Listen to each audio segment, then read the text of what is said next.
Hi friends, అంగన్వాడీల్లో 15,982 ఖాళీలను భర్తీ చేసేందుకు కసరత్తు చేస్తుంది ప్రభుత్వము.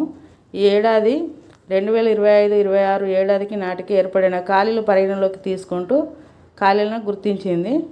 ఎంత అంటే 15,982 ఖాళీలు ఏర్పడ్డాయండి.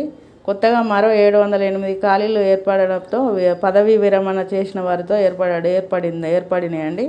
ఈ సంఖ్య 15,982 చేరిందండి. ఇందులో అత్యధికంగా సహాయకుల పోస్టులు ఆయా పోస్టులు 12,882 ఉంటే టీచర్ పోస్టులు 3,100 ఉన్నాయండి. అట్లాగనే మనకు రాష్ట్ర వ్యాప్తంగా ఏంటంటే 22.33% పోస్టులు ఖాళీగా ఉన్నాయండి. మీరు దేనికి అప్లై చేసుకోవాలనుకుంటారో దానికి సంబంధించిన సర్టిఫికెట్లు, నివాసము, ఆదాయము అవన్నీ రెడీ చేసి పెట్టుకోండి.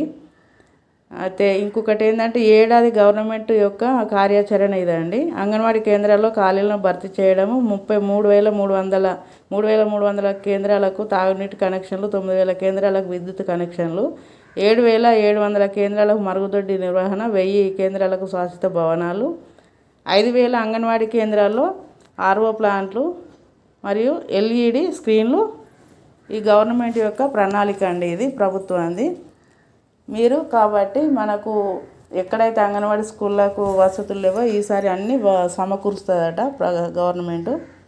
అలాగే ఖాళీలు ఉన్న కాడ మీరు అవసరమైన ఏజ్ లిమిట్ మరి మనకు 10 years పెంచింది.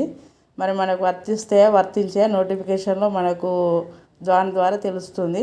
కాబట్టి అన్నీ సిద్ధం చేసుకోండి. ఓకేనా?